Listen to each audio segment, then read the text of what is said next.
महाराष्ट्रामध्ये सध्या डिझेलचा तुटवडा मोठ्या प्रमाणावरती पडलेला आहे, कारण साठेबाजी मोठ्या प्रमाणात वाढलेली आहे। ग्रामीण भागातले जे काही व्हिडिओ समोर येत आहेत ते फार धडकी भरवणारे आहेत। सध्या पेरणीपूर्व मशागतीचे दिवस आहेत।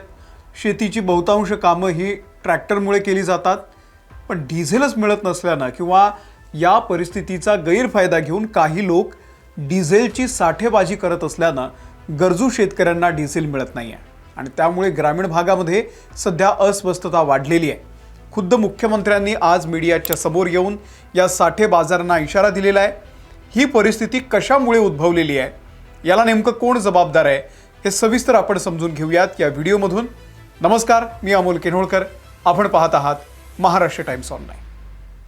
सोशल मीडियावरती सध्या डिझेलच्या तुटवड्याची भीषणता दाखवणारे अनेक व्हिडिओ व्हायरल होत आहेत। अमेरिका आणि इराण यांच्यातील वाढत्या जागतिक तणावाचे पडसाद आता थेट आपल्या किचनपर्यंत, आपल्या गावापर्यंत, आपल्या शेताच्या बांधापर्यंत जाणवू लागलेले आहेत। आंतरराष्ट्रीय स्तरावरील या संकटामुळे अनेक देशांसमोर इंधन टंचाईचं संकट उभं राहिलेलं असतानाच भारतात देखील पेट्रोल आणि डिझेलच्या किमतींनी उच्चांक गाठलेला आहे। आजचीच सकाळी 6 वाजल्यापासून देशभरामध्ये, महाराष्ट्रामध्ये पेट्रोल आणि डिझेलच्या किमतीमध्ये पुन्हा एकदा मोठी वाढ झालेली आहे। डिझेलच्या दरामध्ये प्रति लिटर 2 रुपये 71 पैशांची, तर पेट्रोलच्या दरामध्ये 2 रुपये 61 पैशांची वाढ झालेली आहे। गेल्या 10 दिवसातली ही चौथी दरवाढ असून त्यामुळे अनेक जिल्ह्यांमध्ये डिझेलच्या दरानं 100च्या जवळ आणि काही भागांमध्ये तर 100 सुद्धा पार केलेली आहे। गेल्या 2 आठवड्यांमध्येच इंधनाचे दर तब्बल 7.5 रुपयांनी वाढलेले आहेत। या सततच्या दरवाढीमुळे सर्वसामान्य नागरिकांमध्ये सध्या चिंतेचं वातावरण आहे। राज्यात इंधनाचा तुटवडा निर्माण होणार असल्याच्या अनेक अफवांना आता उधाण आलेलं आहे आणि त्याच पार्श्वभूमीवरती महाराष्ट्राचे मुख्यमंत्री देवेंद्र फडणवीस यांनी जनतेला शांततेचं आणि साठेबाजी न करण्याचं आग्रही आवाहन केलेलं आहे। इंधन टंचाईच्या चर्चांवरती स्पष्टीकरण देताना मुख्यमंत्री देवेंद्र फडणवीस म्हणाले की जागतिक स्तरावरील संकटामुळे पेट्रोल आणि डिझेलच्या किमतींमध्ये वाढ झालेली आहे, ही वस्तुस्थिती आहे। मात्र यामुळे राज्यामध्ये इंधनाचा तुटवडा निर्माण होईल अशी भीती बाळगण्याचं कारण नाही, हे मुख्यमंत्र्यांचं म्हणणं आहे। नागरिकांनी कोणत्याही अफवांवरती विश्वास ठेवू नका, पेट्रोल आणि डिझेलची विनाकारण साठेबाजी करू नका, असं सुद्धा त्यांनी म्हटलेलं आहे। पुढे बोलताना ते म्हणाले की परिस्थितीचा गैरफायदा घेऊन जर कोणी इंधनाची अवैध साठेबाजी किंवा काळाबाजार करण्याचा प्रयत्न करत असेल तर त्यांच्यावरती प्रशासनाच्या तर्फे अत्यंत कठोर अशी कायदेशीर कारवाई करण्यात येईल, हा त्यांचा इशारा आहे। सध्या शेतीचा हंगाम लक्षात घेता डिझेलचा तुटवडा भासू नये यासाठी राज्य सरकारनं पावलं उचललेली आहेत। मुख्यमंत्र्यांनी राज्यातील सर्व जिल्हाधिकाऱ्यांना तातडीनं सूचना दिलेल्या आहेत। अनेक शेतकरी बांधवांना शेती कामांसाठी डिझेलची मोठी आवश्यकता असते आणि त्यामुळे जिल्हाधिकाऱ्यांनी आपापल्या जिल्ह्यामध्ये इंधन वितरणाचे चोख नियोजन करावं आणि शेतकऱ्यांना, सर्वसामान्यांना त्यांच्या गरजेनुसार इंधन सहज उपलब्ध होईल याकडे विशेष लक्ष द्यावं, हे सुद्धा निर्देश आज मुख्यमंत्री देवेंद्र फडणवीस यांनी दिलेले आहेत। काही ठिकाणी इंधन पंपांवरती गर्दीमुळे किरकोळ तणाव निर्माण झाल्याच्या वृत्तावर देखील मुख्यमंत्र्यांनी भाष्य केलं। अगदी काही मोजक्या ठिकाणी किरकोळ तणावाची परिस्थिती निर्माण झालेली असली तरी अशी परिस्थिती सर्व दूर नाही आहे। एखाद्या ठिकाणची घटना सोशल मीडिया किंवा इतर माध्यमांवरती जास्त हायलाइट होत आहे। नागरिकांनी पॅनिक होऊ नये, घाबरून जाऊ नये, सहकार्य करावं।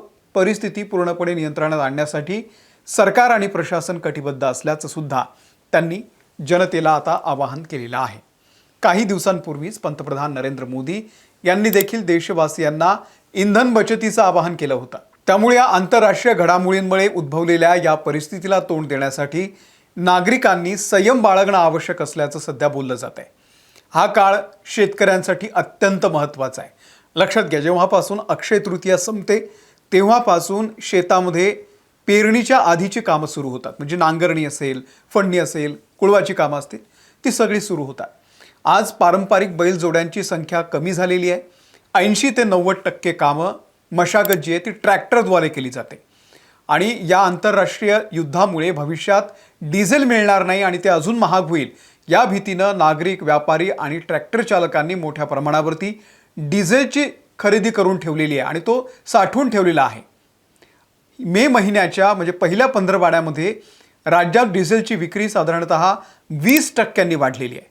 19 मे रोजी तर एकाच दिवसामध्ये डिझेलची मागणी सरासरीपेक्षा 42% जास्त नोंदवली गेली. अकोला, छत्रपती संभाजीनगर, बीड, बुलढाणा, हिंगोली, जळगाव, जालना, लातूर, धाराशिव, परभणी, वाशिम या विदर्भ मराठवाड्यातल्या जवळपास सगळ्या जिल्ह्यांमध्ये आज इंधनाची मोठ्या प्रमाणावरती मागणी आहे आणि काही लोकांनी अवैध साठा सुद्धा केलेला आहे. मोठमोठ्या टाक्यांमध्ये काही लोकांना डिझेल दिलं जाते, तर काही ठिकाणी 12-12 तास लोक रांगेत उभे आहेत आणि त्यांना डिझेल मिळतच नाही आहे. अशी परिस्थिती आहे. व्हिडिओ तुम्ही आपल्या मोबाईलवरती बघितले असतील. काही ठिकाणी पेट्रोल पंपांवरती डिझेल संपल्यानं नो स्टॉकचे फलक लागलेले आहेत, तर काही पंपांवरती ट्रॅक्टर मागे केवळ 10 ते 15 लिटर डिझेल रेशनिंग पुरवठा जसा असतो तसं दिलं जात आहे. आणि त्यामुळे ऐन पेरणीच्या तोंडावरती उन्हाळी मशागती पूर्णपणे रखडलेल्या आहेत. अनेक ठिकाणी शेतकऱ्यांनी आणि ट्रॅक्टर चालकांनी प्रशासनाच्या विरोधात रास्ता रोको आंदोलन केलं आणि आणखी भविष्यात सुद्धा आम्ही अशीच आंदोलनं करू असा इशारा दिलाय. एकीकडे निसर्गाचा लहरीपणा आहे, शेती आधीच संकटात आहे आणि आता हे आखाती युद्ध त्याची झळ महाराष्ट्रातल्या खेडापाड्यापर्यंत पोहोचलेली आहे. 25 मे रोजी दरवाढ आणि डिझेलच्या टंचाईमुळे ट्रॅक्टरचं भाडं वाढलेलं असून मशागतीचा खर्च वाढलेला आहे. सरकारनं जरी साठा पुरेसा असल्याचं म्हटलेलं असलं तरी देखील प्रत्यक्षात शेतातील ट्रॅक्टर चालू ठेवण्यासाठी शेतकऱ्यांना पंपावरती तासनतास रांगेत उभं राहावं लागतंय. हेच सध्याचं दाहक वास्तव्य आहे. तुमच्या भागामध्ये सध्या काय परिस्थिती आहे आम्हाला कमेंट करून सांगा. सोबतच या परिस्थितीला, या युद्धजन्य परिस्थितीमध्ये जरी हे सगळं होत असलं तरी देखील, ते मुख्य कारण असलं तरी देखील ढिसाळ नियोजनामुळे हे संकट ओढवतंय का? कारण सरकार म्हणतंय साठा आहे, मग शेतकऱ्यांना ते मिळत का नाही आहे? हे जे साठेबाज आहेत त्यांच्यावरती कारवाई का होत नाही आहे? याविषयी आपलं काय मत आहे आम्हाला जरा कमेंट करून सांगा. या व्हिडिओमध्ये इथेच थांबतोय. आमच्या महाराष्ट्र टाइम्सच्या यूट्यूब चॅनलला जर तुम्ही सबस्क्राईब केलेलं नसेल, सबस्क्राईब करा. आम्ही फेसबुकवरती, इन्स्टावरती आणि त्यासोबतच ट्विटरवरती सुद्धा आहोत. तिथेही आम्हाला फॉलो करायला विसरू नका. धन्यवाद.